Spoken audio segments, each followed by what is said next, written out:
that we have several different types of hunger?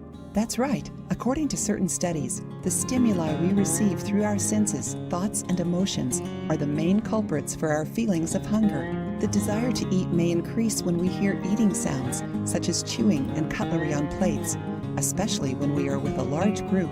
The same concept can be applied when listening to music. Its sweet melody can make us crave desserts or sweets, even at strange hours. Imagine eating cereal.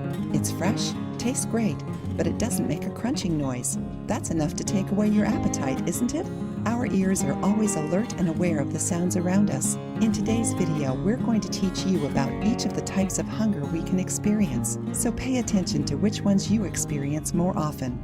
It is a universal idea that the smell and appearance of food, such as its colors, shapes, textures, the presentation of the dish, etc., have a large influence on our desire to eat it.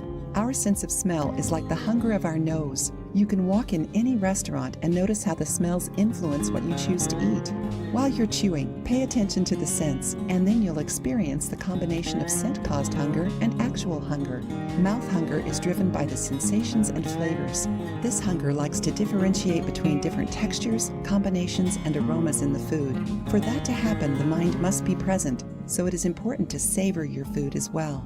While you're tasting your food, the ears also come into play. The difference in the texture of the food, such as between a raw or cooked carrot, will make your chewing sound different, and this will cause sound-caused hunger. So the interesting thing is to start noticing how each type of sound affects your hunger and the taste. We have already talked about hunger caused by your eyes, nose, ears, and mouth, but we have not talked about touch-caused hunger. This is the hunger that happens when we eat with our hands like we do with fruit, sandwiches, and snacks. We feel the texture of the food and learn how the best tasting foods will feel. Some foods are a lot of fun to eat with your hands. If I were to name a few, what would you say? Popcorn? Hamburgers, fruits, sandwiches, and other finger foods? We use our sense of touch a lot when we are preparing food. Our hands end up being kitchen utensils, and we use them to mix, knead, roll, arrange, and decorate the dishes. When we feed ourselves or other people, we must take all of these types of hunger into account in order to understand how each one influences us. They work together as one. Now that you know more about the different types of hunger, which one do you think affects you the most? If you are still unsure, you can try a test to explore your types of hunger. Set aside a time, place, and food you usually eat with your hands. Start exploring using touch. Analyze its shape and texture. Then notice the colors and smell it. Close your eyes to pay closer attention to the sensations, and finally eat the food. Pay close attention to its texture, aroma, taste, and sound. And finally, of course, savor every bit.